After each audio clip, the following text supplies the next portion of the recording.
T20 one-day international against Pakistan getting underway from the MCG.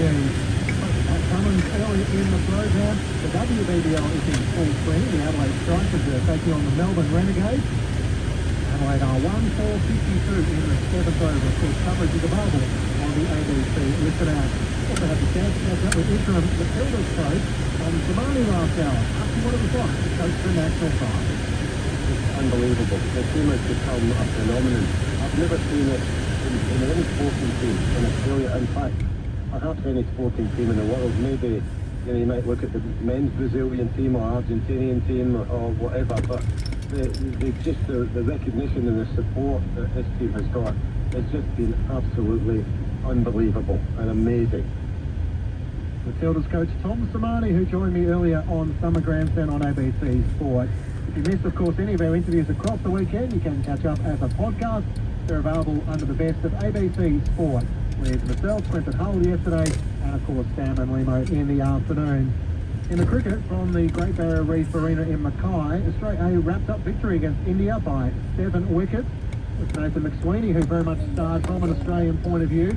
He put his name up in lights, trying to force his way into the Australian side. He finished on 88 unbeaten from 179 balls as Australia A defeated India. The second match gets underway later in the week from the MCG.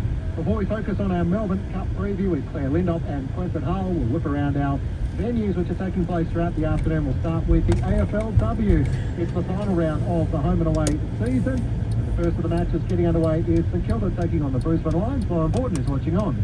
Thanks, Glengie. It is half-time at Moorabbin. The Lions are up by 18 points, 4-7-31.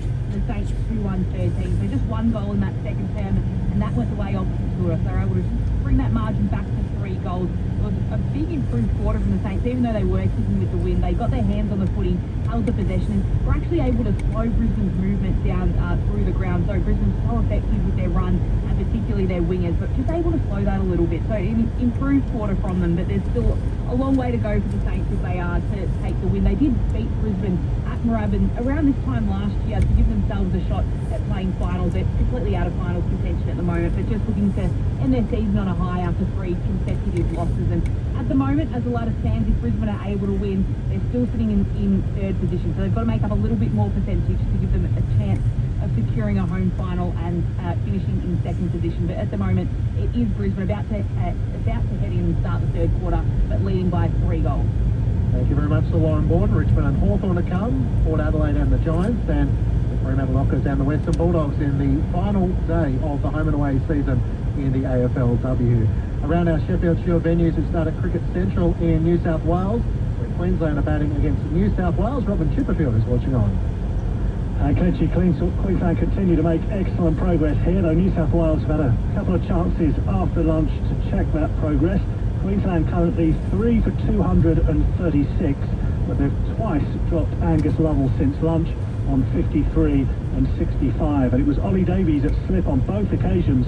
The first went quickly, but pretty much straight to him. It should have been taken. That off the bowling of Ryan Hadley. The second one was a more difficult chance, diving away to his left-hand side, this time off the bowling of Jack Edwards.